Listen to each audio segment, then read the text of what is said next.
What's up, everybody, and welcome back to Fireside Giants. I'm your host, Anthony Rivardo, joined by my co-host, Alex Wilson. And the Giants, I guess, play another football game on Sunday. Unfortunately, we have to watch them go up against the Baltimore Ravens. Now, exciting because we get to watch a good football team, the Ravens. Not exciting because we get to watch a good football team play against the worst football team in the world, and that's our football team, the New York Giants. The spread, Alex, I think it moved to like 16 points. The Giants are like 16-point underdogs or something in this game, something ridiculous like that. And can you blame Vegas? I mean, look at how bad this New York Giants team has been. On top of all of that, Alex, injuries piling up to become a mountain for the New York Giants. We thought it was bad last week. We thought they had a lot of guys out of the lineup last week. Even more now. Drew Lock, 2 injured to play. Tommy DeVito back in the lineup. We're getting some more cutlets on Sunday afternoon. Just an absolute mess here. And a mess that's highlighted by a recent quote from Jalen Hyatt that I thought was eye-opening, where he basically said, "I'm looking ahead to next year."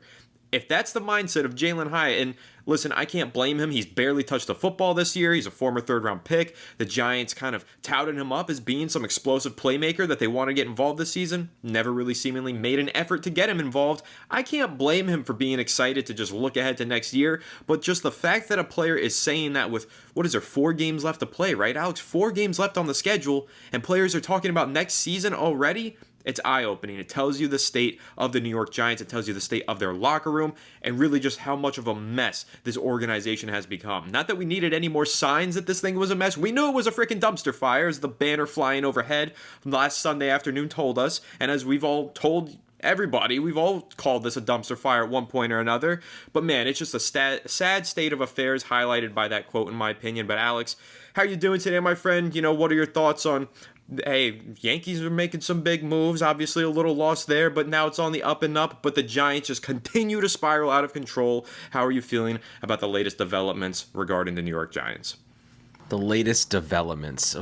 I mean, do we really want to talk about the New York Giants? No. We want to fast forward to the draft to see what happens. But even then, we don't trust Joe Schoen. And I don't want to sit here anymore and talk about, give them time. Even give time to this failing regime that is so obviously deserving of being completely cleaned out. We're hearing Dan Graziano, one of the more reliable Giants reporters, saying, Anthony, that, he thinks after the last 2 years or so, there's every reason to fire them. There's every reason to let Joe Schoen go, and what he's done at the quarterback position with DJ, and then Tyrod leaving, and then Drew Lock. It's just been a complete, utter disaster, a complete mess. I don't trust him an ounce to get the job done. So we'll see how the Giants continue forward. Like you said, there's 4 games left in this year, and Jalen Hyatt and players are talking as if the season's already over. That's where we are. Talk about losing a locker room. These guys are not showing up to play. The only reason that we saw any sort of effort last week is because there were a bunch of rookies and a bunch of UDFAs fighting for their futures in the NFL. But the Saints are a abysmal team. We're talking about vast differences between the Saints and Ravens. The Ravens are going to body bag those poor Giants. I mean, Drew Lock is cooked. He's done.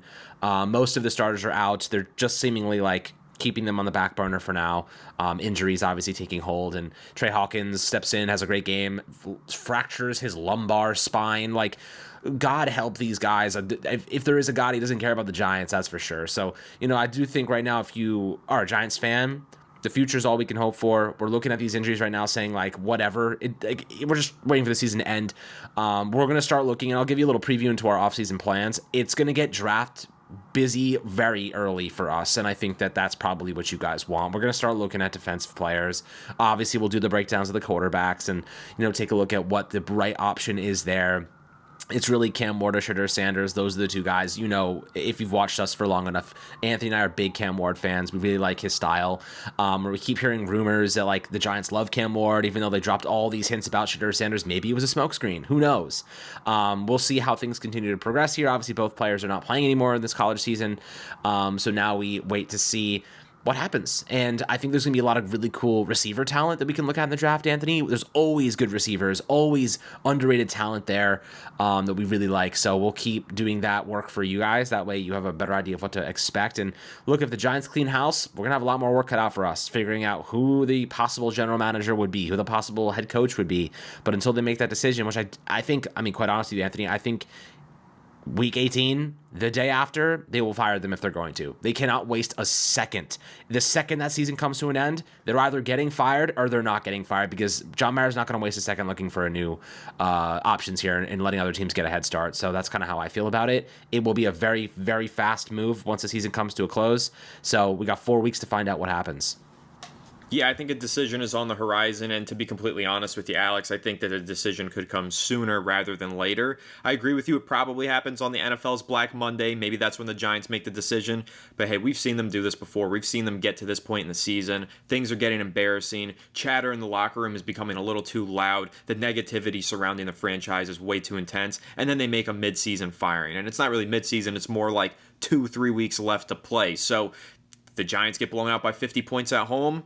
Maybe they do fire Brian Daboll on Monday morning. It's totally possible. We've been saying that for a few weeks now. We don't think that it's extremely likely to happen midseason, but every single passing week it seems more and more likely. And just so everybody listening knows where I stand, I think you have to clean house. I just think Sure, you could argue that the process has been right. The Giants have spent premium draft picks on premium positions. They made a few nice free agency signings. The last draft class has been great. Sure, all those things true, but at the end of the day, the 2 to 3 crucial misses and mistakes that Joe Schoen might have made were so bad that it crippled this roster. This team was competitive in 2022. They were close to being a good football team. And a few key decisions, wrong decisions and mistakes, absolutely dismantled the hope for the future and the success that we were building just 2 seasons ago. So, I mean, listen, like, you can try and outweigh all of the positives and the negatives. Maybe you can argue that there were more positives done in terms of the process of Joe Schoen.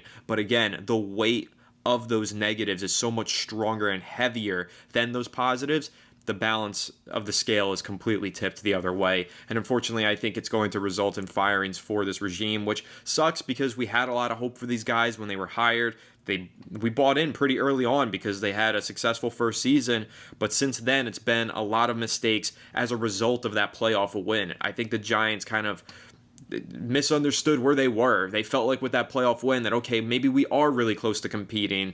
Even though they came in and they said, okay, we're going to try and rebuild. They won more games than they expected to, and they said goodbye to the rebuild. Let's try and go all in. I think that was the mistake. They should have kept rebuilding, and now we're at a point where we need to do a major rebuild because of the way the last 2 seasons went. So things could get really ugly this offseason. Like you mentioned, Alex, Giants are in the driver's seat. They're going to be looking for a quarterback this offseason in the draft. We're going to be talking about those quarterbacks on the show a whole bunch. We already have been talking about them a lot, but it's only going to intensify over the next few months. I will say, though, Alex, I do think that report that we heard yesterday was very interesting. Nevin Shapiro, former booster with the University of Miami, was obviously imprisoned for 20 years, convicted felon, had a whole scandal over there at Miami, but some say that he has a lot of inside info at Miami as well. He claims that the Giants are planning on drafting Cam Ward and hiring Miami's offensive coordinator. There's chatter inside of Miami's building that that's the case. I don't really want to discuss that because it feels so like it's such a rumor and there's really no credence that we can give to that. But it is interesting how there are different tidbits of information that keep popping up regarding the Giants and the quarterbacks. Obviously, we know that the Giants are looking at the quarterbacks, but the more we hear about their preferences for one quarterback or the other, that's when we start getting closer and closer to smokescreen season. And we actually might already be in it, which is the point that you were making, Alex, and now I'm just developing a little bit further. I think it's very interesting how we're hearing multiple different rumors and kind of different sources, whether they're real or not, we don't know. But it is very interesting. We know that the Giants are looking at those quarterbacks, and what we do know is that if this regime is still in place, the only way that they can survive and see another year is if they draft a quarterback. And like I said in the last episode that we did, Alex, I don't like that. I think it's very scary to have a GM who's painted himself into a corner making desperate moves. When the GM is making desperate moves, that's when you could set an entire franchise back 5 to 10 years. That's what happens for the New York Giants. That's why we're in this mess, because when they let go of Tom Coughlin, they kept Jerry Reese. Jerry Reese was backed into a corner. He made desperate moves. It bought them 1 year of success in 2016, and it all fell apart in 2017 because he made desperate moves that were short-sighted and didn't have the long-term success of the team in mind. That's what will happen to the New York Giants if they keep this regime this offseason. When a regime is backed into a corner, has to succeed, needs to buy themselves a season of winning, they go on a spending spree in free agency, they get 1 year of solid impact, and all of it falls apart. We've seen it with so many teams, even the Browns under Dorsey. I can name so many examples of teams that get desperate, or the GM gets desperate for a team, and they make short-sighted decisions. That would be the worst case scenario for the Giants. So it feels like it's inevitable, Alex, like Brian Daboll's going to get fired. And if that's the case, you can't just fire him and once again have a different timetable between the coach, the GM, and the quarterback. This is the perfect opportunity because you're going to have a top 3 pick for sure as the New York Giants. Clean house and let this new regime take it in a new direction. And hey, like you mentioned earlier, the Graziano report, ESPN's Graziano, is saying that seems to be what the Giants are contemplating. Do they want to give this regime patience and time, or do they want a new regime to step in and take things in a complete new direction?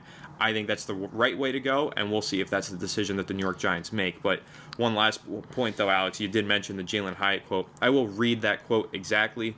It's, I'm still the same guy, still feeling confident, still staying ready. It's been a tough year for us this year, but we'll figure it out next year. That was from Forbes. Again, just eye-opening that they're talking about next year we'll figure it out. I know they're already eliminated from the playoffs, Alex, but I think it's very interesting to see players talking about next season, not talking about this season at all, not even talking about, hey, we gotta beat the Ravens on Sunday, we gotta make something of the season. They're like, yeah, next year we'll figure it out. Very disheartening, very eye-opening to me, and yeah, I mean, I said a whole lot there, so I'm sure you have something to respond to. I mean, when it comes to Jalen Hyatt, if Brian Dable or Joe Schoen are still here, he's going to get buried in the roster one way or another. They're not going to give him a chance. They are going to sign someone to take his potential spot. Like, we know it's going to happen. I mean, you said a lot. You're right. And in the end of the day, I just don't trust him. I just don't trust him anymore, and they haven't earned it. And listen, let's kind of talk about what would happen if you do let them draft the quarterback, you do let them keep going, and they fail again next year. The chances of them failing next year are astronomically high, very high. So if you end up firing them next year, you then let them draft a quarterback just to fire them a year later, and they get no leash. I don't think they get any more leash than they've already gotten. If you let them draft a quarterback, I don't think you have to give them an extra 2 or 3 years, because if they suck again and that locker room falls apart and they continue losing and their culture continues to deteriorate, you're going to be back in square one. You know what I mean? The Giants, like Anthony, dude, let's be quite honest with ourselves here. When it comes to the Giants, we're not even looking for Super Bowl right now. We're looking for respect. We need a head coach who's going to demand at least an inkling of respect and reinstitute a culture, change this culture, demand the respect from the players, from the front office, from the fans. Brian Dable's not doing that, man. Neither is Joe Schoen. So you have to clean house, because we have to get back to being at least a competent organization. We are in the dumpster of football, of the NFL right now. So you need, I'm not looking for freaking Super Bowls. I'm not looking for playoffs even. I am looking to be an at least relatively competitive team that doesn't lay down and die every week. That is all I'm looking for, because at least you can build from that foundation. Right now, we can't build from this foundation. It's a freaking embarrassment. So we'll see. I really think that right now we need someone to come in here, and I know Bill Belichick signed with UNC, so that's off the table, or at least heading in that direction. So if you're a Giant fan right now, you want someone with some experience. I would love, I know people say Mike Vrabel. I mean, he's not my favorite option by any means, but at least he does have experience. At least he would implement a better culture. At least our defense wouldn't give up. You know what I mean? At least there would be some positives to it, and it would be better than Brian Dable by most accounts. I mean, you can get a good young OC that's coming from an organization that is more modernized. You know what I mean? That's just the reality of the situation. So, if you are the Giants, I do feel as though there's a light at the end of the tunnel, but it starts that you have to change the regime right now. And listen, the players are saying it, the fans are saying it, the planes are saying it. Everything you could imagine is indicating the same exact message. John Mara is the one that ultimately has to make that decision. And if everybody and their mom is saying the same thing, I would be willing to guarantee he also gets it, and he also understands what's at stake. And the embarrassment, 100th year century season, dude, John Mara is not taking this shit lightly. I can guarantee it. He is taking it personally, and he knows who's responsible for these decisions. So I mean, my odds are like, I think they're getting fired like Black Monday, dude, they're gone. Like, there's no shot they're being retained. I don't know how anyone could sit here and act like they will be, because if they are, then I'll be like, ownership absolutely blows. One thing you could say about John Mara, he wants this team to be successful. He keeps turning things over to find that right personnel and recipe. But we've seen other organizations, Anthony, go from horrible one day to better the next day because of coaching changes. The Chargers are doing it. The Denver freaking Broncos are doing it. We're seeing teams go from bad to good overnight. The Giants can do it too. They just have to bring in someone and not package them together from one organization. You know, they need objective voices, not buddies. They have a job to do. They're not freaking friends. You know what I mean? Like, now Brian Daboll and Joe Schoen are like feuding with each other probably behind the scenes, like, well, the roster sucks, like this and that, like how many conversations, arguments they've gotten into, who knows? But I'm sure they have.